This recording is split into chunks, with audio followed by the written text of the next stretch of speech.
Hey, what's up you guys? It's Tyler from the Herrinton and we're back today with a brand new video. Now it's been a while since I have done a film breakdown, so I decided today that's what we're gonna do. But I'm actually, instead of doing a full film, which is what I've done in the past, and that usually gives me like an hour long breakdown like this, I decided I just want to do a quick little breakdown of this John Kaylee's sneak peek video that we just released this past week. So for those of you who don't know, at every single wedding that we do a small 1 minute teaser that we show the bride and groom before we leave the wedding. And then I take that video home, and usually on either Sunday or Monday, I'll go through and I'll kind of tweak it. I'll add a few shots from the reception, and I will put out a sneak peek the Tuesday after the wedding. So this is 3 days after the wedding happened. We put together this little sneak peek to show on social media and to put on our blog, and we have to share it with the photographers as well so they can put it on their blog. So this has been something that's been really great for our business, and I just wanted to go through the film that we just did. Kind of break it down and just kind of go shot by shot through it, talk through it, then we can go a little more in depth into all of the different shots and settings and all that good stuff. So there'll be tons of nuggets of information buried within here. So I hope you guys enjoy this, and let's just jump into the film. All right, so here we are. This is John and Kaylee's sneak peek, same day edit, whatever you want to call it. I try and make these all right under a minute so I can post the entire thing on Instagram. So this one is just at 1 minute, maybe a tiny bit over, including the end logo and all that stuff. But the main content all fits within 1 minute. So let's just go through here and we're going to go through the whole film. So I am working in Premiere Pro CC 2017. And yeah, so let's just jump right into it. So if you haven't watched this entire film right now, I'm going to put a link to it right here or down in the description. So I definitely suggest going to do that. But let's go through it real quickly here. So let's look at this first couple shots.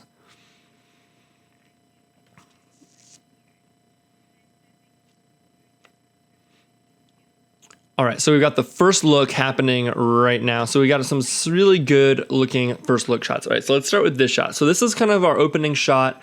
I think it really sets the scene really well. It really draws you in. For these sneak peeks, we want it to all be kind of like the best of the best shots. We really just want to catch people's attention, get them excited for the feature film. So for this shot, okay, so this was the first look. And as you can see, we're up on top of this mountain. We know all the mountains in the background. We've got the clouds. Everything is looking really good. This is the Sony A6300 with the 16mm pancake lens. And for this, I think I had it around 5.6 for the aperture, but then I had my ISO set to 200, and then the shutter speed was just cranked up really, really high. It was really, really bright, but you can see here that we have a really good looking exposure, and if I turn off all the effects, you can kind of see what we were working with before.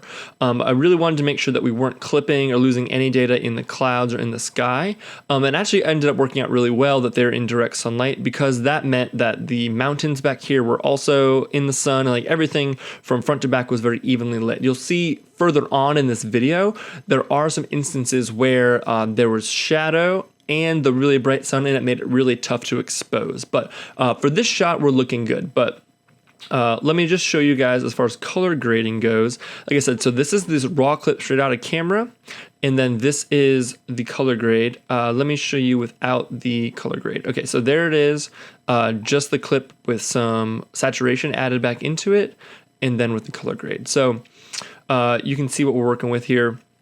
As far as our color grade goes, I have started using some LUTs recently. So I'm using the Hackmanite Rec 709, and I can put a link to where I downloaded these from in the description as well. But I've been using this right at around 63% intensity, faded film all the way up to 40, sharpening up to 10, and I'm actually desaturating this just a tiny bit.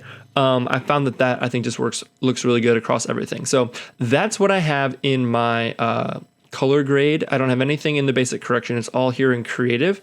So that's in my color grade on my adjustment layer, and that goes across the entire film. And then for each clip individually, I'm color correcting those. So I'm going to leave these on so we can just watch through the film. But So, okay, so for this, what we actually had to do for this first look is there was Ash and I and the two photographers, and I really wanted to do this walk-up shot with her, you know, walking up to him. This is kind of what I had envisioned in my mind. The problem was that where we had our tripod set up and the photographers, it just wasn't going to be possible for everyone to have a good angle. So we actually did it twice. So this is the second time we're kind of reenacting just the walk-up. So we're going back and forth between the fake one and the real one. So this first shot is the fake shot where we're walking up at this. They already did the real first look. So we're just filming her walking up, everyone backed up out of the way. So, you know, the super wide epic shot with the mountains. And then this was from the original one. So Ash was down here. This is the 5D Mark III. You can see a little bit before and after, you know, of him turning around to see her. And this just allowed it so I didn't have to do a jump cut from here to here where he turns around because I followed her all the way down to him. Okay, so now we're back to the fake one again, where, you know, he turns around and he walks over to her. That looks great. And then where he, you know, right as he gets up to her, then we show him hugging her. And this was again from the original one. So this here is the C100, 100mm macro, and I'll show you a before and after. So here's the before, here's the after. And what I was actually doing a bit of warp stabilizer here. So for those of you who may not know, warp stabilizer is literally the greatest thing in the entire world. So I'm going to show you this clip one time with warp stabilizer and then without, so you can see the difference. So here's the clip with it. Perfectly steady, right? Everything was nice and locked. It looks really, really great. Okay, so now I'm going to turn it off. Watch it again. See the movement? Move there. So there's 2 or 3 little spots where I was actually moving the camera during that, and I didn't want that in there. So the best settings that I found for warp stabilizer for a situation like this, where you want it to just be a steady locked off shot, is to, you know, do your normal warp stabilizer. And then for the result, it defaults to smooth motion. I like to switch it to no motion. So no motion. And then the method, it defaults to subspace warp. I like to switch it to just position, because basically what that's going to do is it's going to zoom in, and the only thing it's going to do is going to move the frame around to keep everything steady. If you do the subspace warp, it starts moving different parts of the frame, and it can start to look really like weird and warpy. So you don't want that. So I switch this to position, result for this no motion, and I think that it looks really, really good. And it's literally a lifesaver. I use it all the time. Anyway, so yeah, so you can see here, it's kind of cool. We're bouncing back and forth between the staged one and the real one. But through the power of editing, it looks very natural. So I thought this is a really epic first look. I really liked this part of the shot. And I like that he, you know, he steps back and he's like, you know, looking at her like, look how good you look. This expression on his face, I think, is really nice. So again, there's the before and the after. You can see for this one, I'm actually pulling the exposure down by almost a full stop just to match the other cameras. Because they didn't have the mountains in the background, I think my exposure was off a smidge, but I think these all end up matching really, really well. And I think it's really hard for anybody to tell a difference that these are three different cameras. So I'm really happy with that. And then we go to this here. This is a, again, A6300 on the gimbal. I'm pretty far away from them with using this grass in the foreground as a cool element. So if we'll watch this back, I like the way that it all moves. Slight subtle motion there. Same thing. So for this one, I have the Zion crane. I have it inverted. So it's flipped upside down. That's how I'm so close to the grass and everything here. And then I'm just moving back real slowly. And that's what allows it to look this really cool low angle shot with all these clouds up here and everything looking super good. Again, here's a before and here's an after. You know, we're really pumping up the saturation on all these. You can't see it because I had to nest it for it to do the warp stabilizer. But this is another instance where I use the warp stabilizer here.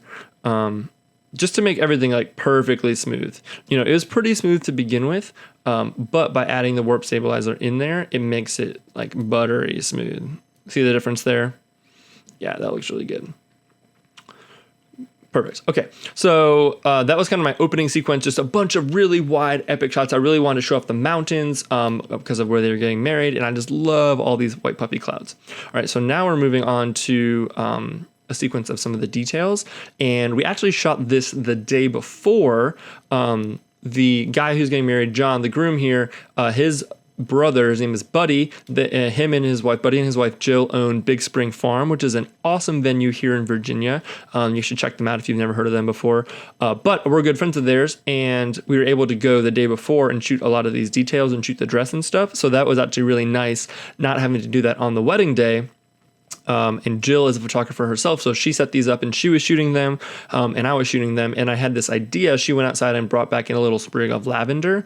So that's what kind of gave me the inspiration for this shot here.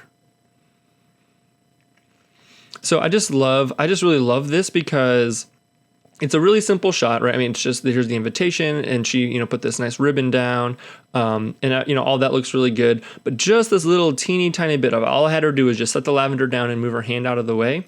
It's just a little bit of motion to add to this static shot, and it just brings the whole thing to life. I just think it looks really, really awesome. So anytime you can do that, the better. I had Jill do it because she has better looking fingers than I do.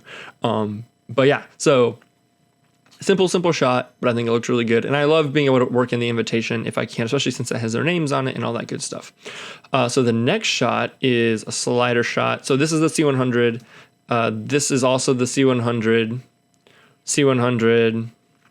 So for this shot, I really was just trying to think of something creative I could do. There's a landing up here, and I could have put the slider down here and done some sort of a slider shot, and I still did that, but I was just trying to think how I could get creative. And I really loved this banister and all these lines and everything here.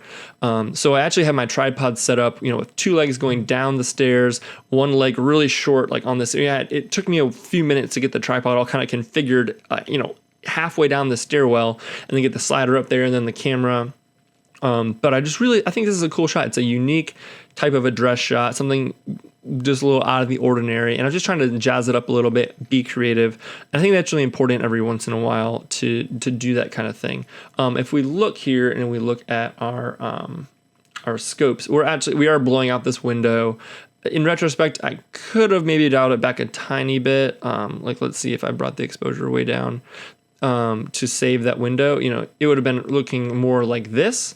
I'm not able to get this back. It's too high clipped, but I guess I could have done this.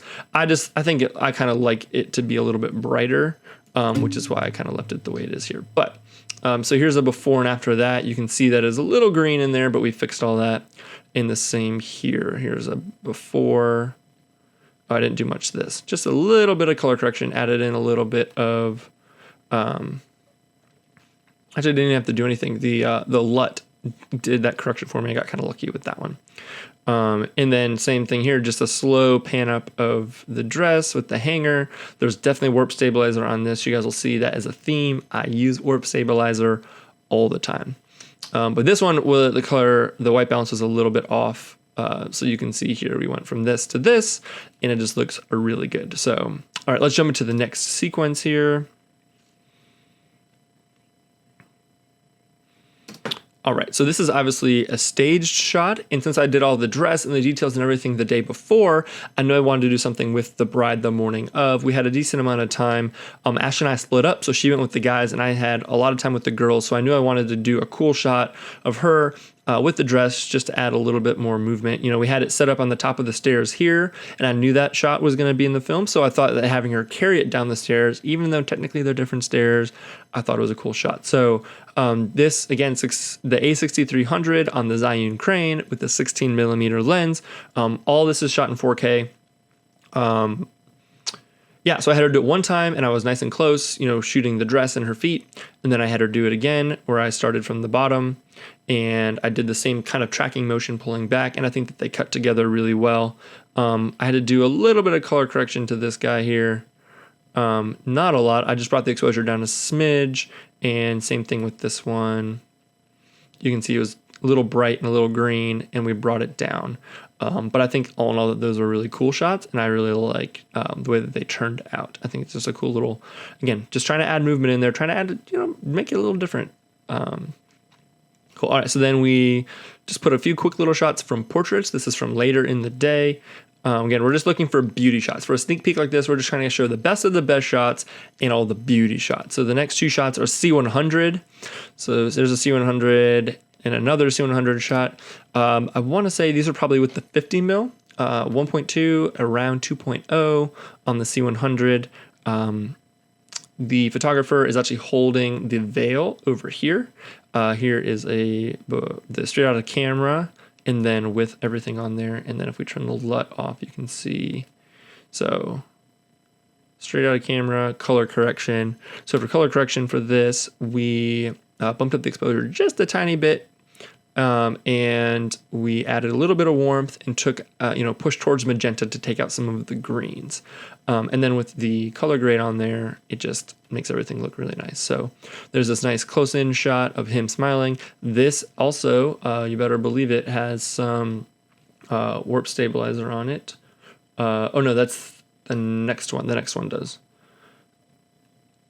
This one definitely has warp stabilizer on it. So let's watch it with. And we'll watch it without. See that slight shake in it? Don't want that. That was my fault. I don't know why I moved. I shouldn't have moved, but warp stabilizer has my back. So again, same settings probably over here. Yep, no motion, position, and looks real good. No one will ever know the difference. Now, technically, you're losing a little bit of quality because it is zooming in on your image in order to make the edges where it's because it's basically moving around like this to make the edges outside of the frame. It's cropping in a tiny bit, but it's negligible, I think, for how good this is looking, for the quality that you're saving. So that looks really good. Then we've got a shot coming out of the ceremony. Now this was a tough shot because as you can see back here, we have some really strong shadows, and this is a pretty thick tree, so there's some pretty dark shadows, but then the sun right here is super, super bright.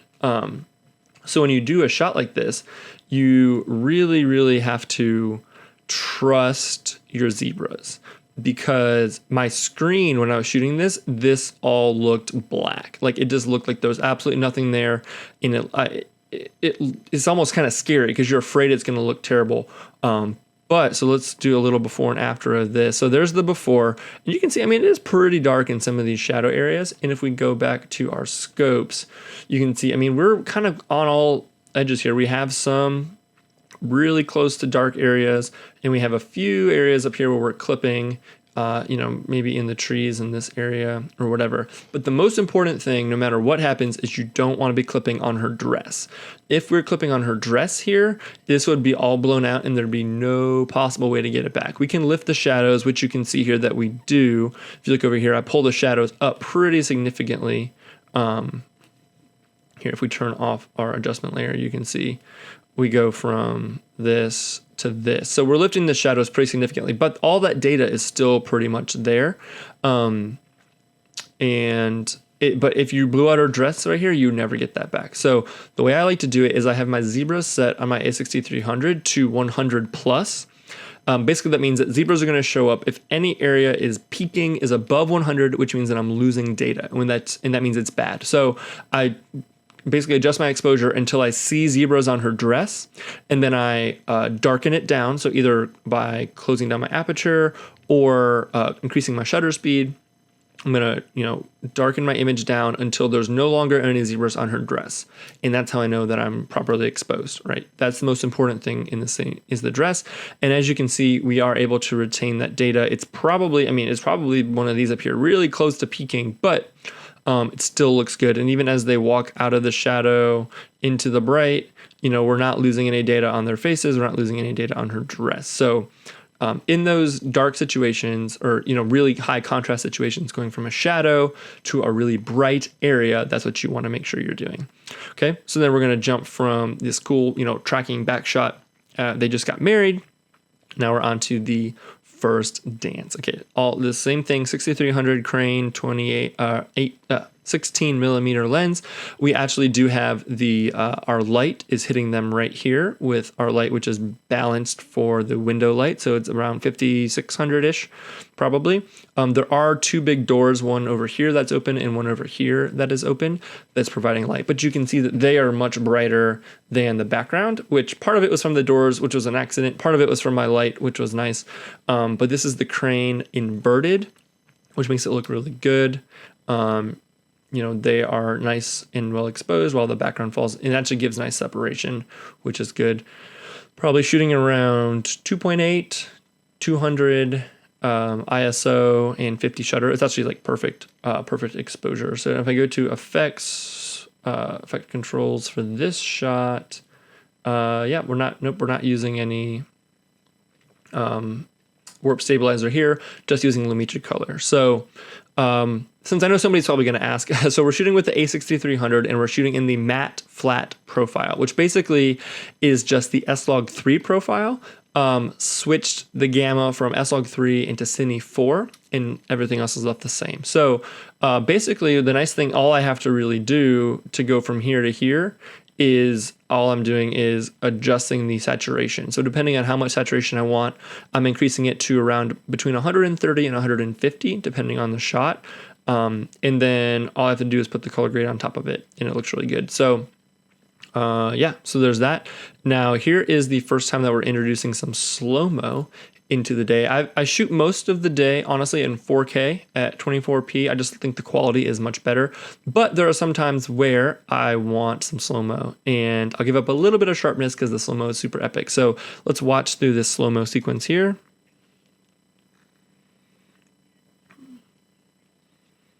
So just two quick shots, and this is right as the sun is setting. So the sun is literally like right here behind them. You can see it right behind this tree.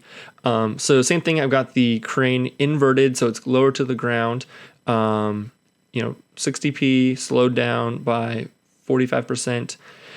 And for this one, we raised the saturation way up to 165. We're pumping our blacks up a little bit, bringing our highlights down to kind of save some of this sky. It was really hard. Again, this is a situation where the dynamic range of S-Log would have been helpful. But all in all, I think it's pretty good. Bumped up the contrast, bumped up the exposure, added a lot of warmth. So look at this before and after. So let's actually take off this. So here you can see it before and after, just warming it up, making it look like sunset, which is really what it was. And then putting our color grade on top. So this is all shot in one shot. I had them walk along here and then walk down this line, and then I'm just like standing further away. And then over here, I jumped up, moved closer to them, got this cool shot of their feet. And that was good. I just wanted to include some sunset slow-mo with the mountains and everything. Cause again, it adds so well. This is part of the reason why they picked this venue. It's just because the views are gorgeous. So they had a rockin' reception. They had this band that came all the way from Atlanta that was amazing, and everybody was getting it on the dance floor, and I would have loved to included like a whole minute's worth of just dance footage, but I knew I had this big surprise fireworks exit that I wanted to use, so I couldn't do too much dancing footage in this sneak peek. I'll do more obviously in the feature film. But this is one of my favorite moments from the night. It was the very last song. They called the bride and groom up on stage. And I got up on the stage with them. So I'm behind them on this two-tiered stage with the crane. But it felt like they're at a rock concert. And you've got all these people. There was 300 guests there, and most of them were in the barn for the dancing portion. We got the bride and the groom on the stage, singing the final song. And it was really epic. So I wanted to include that shot. So this shot, they obviously are bathed in this like blue stage light, and then the bride and groom, or the audience here is in my light is like right here hitting the crowd kind of here-ish, but mine was set to very warm, and we had these very warm lights. So I actually really like this like juxtaposition of the blue on them and the warm on the crowd. But I didn't do a ton. I just increased the saturation a tiny bit for that one. So that was good. So that shot was pretty cool. A little bit of movement. And then this shot is also really cool. So this, I had the crane, and at the bottom of it, I have like the little three-legged feet. So that adds an extra probably, 12 inches on the bottom. And then I have it all the way above my head holding on to the very, very bottom. So the whole crane is probably, 5 5 feet above my head. So I'm coming through these big doors, and I got the crowd framed up at the bottom of the frame here. And in order to make this work, I actually had to do a double nest because of the way Premiere works. So since the clip is 4K, I have to nest it in my timeline in order to use warp stabilizer. So I did that, but then I actually had it pushing in, and because it's the end of the film and as part of the story, I really wanted it to feel like we were kind of pulling out away from the barn, just to kind of like we're moving away from the dancing, away from into something different. So I didn't want to be pushing in because that's kind of bringing you into a situation. I wanted it to be pulling us out of it. So I actually nested it again and then reversed everything to make it going backwards. So this clip is actually moving backwards, but I just really liked the way that these were draped up here, and the way as I pulled past it, I just gave it a lot of movement, which I thought was really cool. Also, random side note, you can see my light is right here, raised up pretty high. I could probably raise it higher, but it's angled down right on this area of the dance floor. This was part of the reason was because I could move around the best right here. It was so packed that I couldn't really get in back here very well.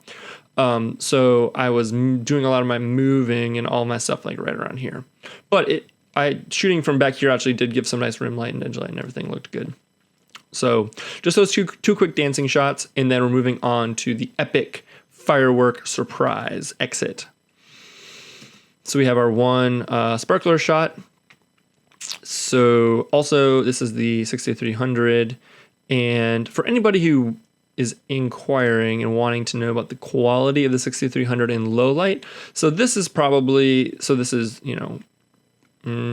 I think it was 3200 ISO, maybe 4000 ISO, 2.8, 1/50th of a shutter, 4K. And I mean, there may be a little bit of noise in some of this, but even if you look between the pure black of this bar on top and the night, I mean, it looks pretty clean. You could probably bring it up a little higher. And actually, as we go further, you'll see I do have to raise it up even higher, and I still think it looks really good. So people always ask me about that. How does it hold up in low light? And I mean, it holds up well enough for me. So so sparkler key is to just, the sparklers are going to be warm. So I always set my white balance to 3200 and raise your ISO a little higher than you might need it, because if it's too bright, you can always just bring your aperture up a little bit. But yeah, so this looked good. I didn't need a ton of color correction or anything. Again, before and after. And then here's where we get a little creative. So basically what happened was the groom was, John was surprising Kaylee with this boat. She didn't know about this boat. This was like their getaway boat. This was at Big Spring Farm. There's a big spring in the middle of the venue. So the boat was a surprise for her. But Buddy, the owner of Big Spring Farm, decided to surprise both of them by having fireworks go off while they were in the boat. So this is a cool shot because, he's all proud. He's, rowing away. And then all of a sudden they hear the fireworks go off, and you can see that she's like, oh my gosh. And even he whips his head around because he didn't know this was going to happen either. So it was a surprise to both of them. So this is a kind of a cool shot. So we go from this shot to this is Ash's shot. This was with the C100 of just the fireworks. And then back to, so they're right here. So this is the crane, and this is at 10,000 ISO, I think, to get everything looking good. And I still think even at 10,000 ISO, it's holding up pretty good. I mean, there's not a whole lot of detail to be had there. But I mean, there's just enough where you can see them down here. Obviously when the fireworks go off, you can see them a little bit better. But yeah. And then if you listen, so what I ended up doing was I was just rolling the entire time. So my clip from following them through the sparklers all the way through the whole boat scene ended up being like 3 minutes, like a whole 3-minute long clip. So what I ended up just doing is going in and picking out 2 good chunks of audio. At one point I started yelling, kiss her, kiss her, kiss her, because I wanted them to kiss when they're closer to the dock, but I didn't want that in the film. So I took the cheering of the crowd right up until I started yelling, cut it, found another chunk after I stopped yelling, cut that, and I just lay it underneath here. So it doesn't technically line up with the actual like bang of the fireworks, probably, if you actually watch it, but you can hear fireworks going off, you can hear the crowd. And then my favorite part is if you listen really carefully at the very end, you can hear Buddy, John's brother, saying, "Kiss her, kiss her." And Buddy has a pretty recognizable voice. So I know that they'll like that little Easter egg, but I just think adding this like cheering and whatever, like really low underneath, you know, cause she's still talking all through here, just adds a whole extra level of like dynamics to this bottom, you know, this end part here. And I just think it's really, really cool. So I try and do that as best I can for any situation where it's applicable. But it just shows that it's really important to make sure you have your levels set correctly on your camera, because if this audio had all been peaking, I wouldn't have been able to use any of it. So just make sure you keep an eye on your in-camera levels, just because you never know when you're going to want to use it. So yeah, and then we have our little logo thing that just kind of comes over the top, so I don't have to fade anything out. It just flies in, and then that's it. So the whole thing, if you go to the very end of where the logo fades all the way out, is 103. But if you go right to the 1 minute mark, which is where it would be for Instagram, you see our logo, it just comes in. So that's enough for me. But yeah, so as far as the audio goes, so I just go through and I used her note for this one, and I just picked out just a few little good lines that I really, really like, just to lay in there, just to give it a little bit more emotion, a little more zest, than not having anything. So one thing that's really interesting that I've just recently discovered is if you go to Window and you go down to Essential Sound, they actually have, it's basically like the way the Lumetri color is set up to be like an easier way to do color grading. They have the exact same thing for audio now, which I think is a newer feature in Premiere. So it gives you some choices. So I chose this one as dialogue for this particular bit of audio here. And then it gives you all these different presets that you can use as, you know, whatever it is that you're using it for. So I used balanced female voice, and it automatically will add clarity, and it'll repair anything that you need to do. If it has some hiss, it'll pull that out. It just makes the whole thing sound a lot better. And it's kind of sad to say, but it's like you almost don't even need to know what you're doing. You just need to know that by putting this on, it sounds better. Which you should kind of know what you're doing. But this is actually a really good place to start. But the biggest thing I found that's super helpful is if you click down here on the audio track that I'm using, if you choose the type as music, you can actually do this balanced background music, and it will actually auto adjust the loudness, and I think it drops out some of the highs just to make it easier to hear. So it actually makes it so the music will fall back in your mix a little bit more without you having to do too much with EQ. It kind of does it for you automatically. But I found that actually to be really, really helpful because it just makes the music sit a little bit lower behind the vocals. It brings the vocals further to the front, pushes the music to the back, and allows it to just be balanced a lot more. So anyway, so that's it, guys. So that's this entire 1 minute little sneak peek. That's kind of all that went into it. As always, I was using my CinemaScope crop lines to help me move stuff around, and I export at that thinner aspect ratio. But yeah, these have been super, super great for our business as far as being able to post them on social media that same week of the wedding, days after the wedding is really, really great. So I highly suggest if you're not doing these to go ahead and do them. Again, if you count the clips, it's 1, 2, 3, 4, 5, 6, 7, 8, 9, 10, 11, 12, 13, 14, 22, 23, 23 clips, a few little bits of audio and some strategic cheering at the end, and that's it. So yeah, so that's it, guys. That's the 1 minute sneak peek of John and Kaylee. I hope you guys found this video helpful. If you guys are new around here, welcome. I hope you guys can go ahead and hit that subscribe button down below if you like content like this. We've got a ton more coming just like this, and we got a bunch of cool stuff planned. If you haven't already checked out the other videos that we have that are film breakdowns for full feature-length films, definitely go check those out. Those will be linked right here. And yeah, thanks you guys so much for checking this out. This has been Tyler from the Herritons, and I'll catch you in the next one.